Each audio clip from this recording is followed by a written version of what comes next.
Today's Gospel, the story of the raising of Lazarus in John chapter 11, is, apart from the Passion Gospels on Palm Sunday, the longest Gospel reading in the 3 years of our lectionary. In the present circumstances in which we cannot meet together for worship, at least you don't have to stand for the 7.5 minutes it would have taken me to read it. It's the culmination of the first half of the Gospel, the last and greatest of the 7 miracles narrated by John, though John never calls them miracles but signs that don't simply portray Jesus as a miracle worker, but point to the deeper meaning below the surface. That deeper meaning is there in verse 4, that the Son of God may be glorified through it.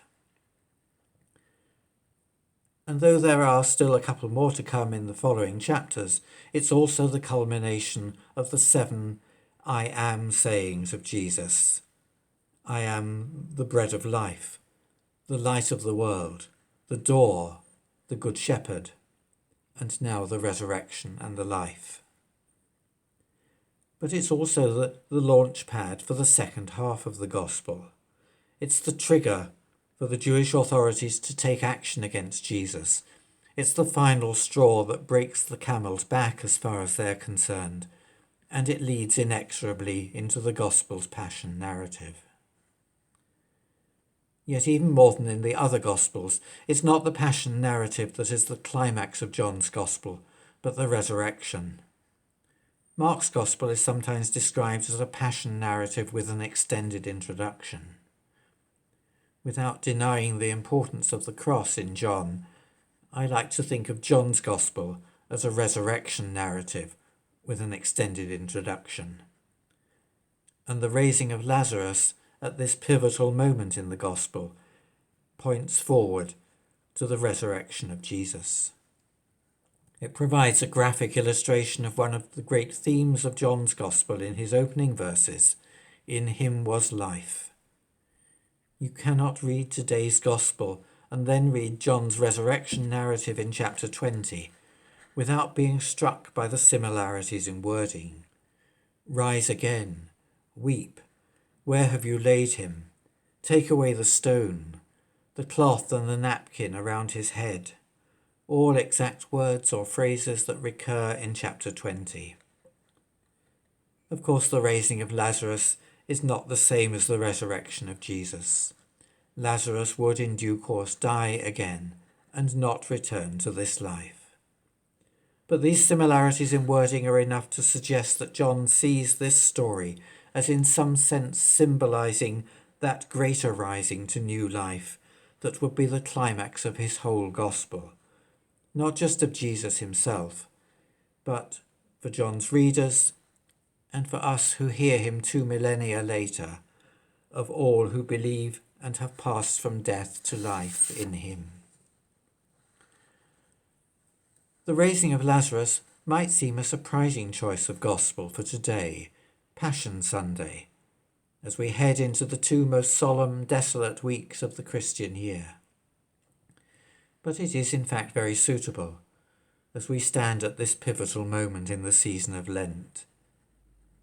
At the time, the bemused and confused disciples could see only the looming disaster and say with Thomas, "Let us go also, that we may die with him." But John's Gospel looks forward not just to Jesus' passion and death, but beyond that to his resurrection and ascension, already foreshadowed in the raising of Lazarus. We find ourselves today at a similar pivotal moment for the Church, our nation, and the world. Bemused and confused, we find it difficult to see beyond the looming disaster. Much as in another time of great national crisis, the people of Judah and Jerusalem, desolate and carted off into exile in Babylon, could only say, "How can we sing the Lord's song in a foreign land?" In today's Old Testament reading, Ezekiel, prophesying to those exiles, sees his great vision of the valley of the dry bones, immortalized in the spiritual dem bones, dem dry bones, and discovers the surprising answer to God's question, can these bones live, is yes. Yes, there was hope for the hopeless and the prospect of new life for those who thought of themselves as good as dead.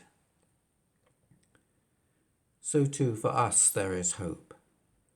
Hope of new life beyond the immediate difficulties of singing the Lord's song, exiled from our church building.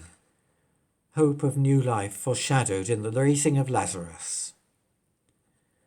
Had we been in church, I would have chosen for our final hymn Sidney Carter's Lord of the Dance. I danced on a Friday when the world turned black. It's hard to dance with the devil on your back. They buried my body and they thought I'd gone. But it continues, but I am the dance and I still go on. They cut me down and I leapt up high. I am the life that will never, never die. I'll live in you if you'll live in me. And I'll lead you all in the dance, said he. Alleluia to that, even on Passion Sunday.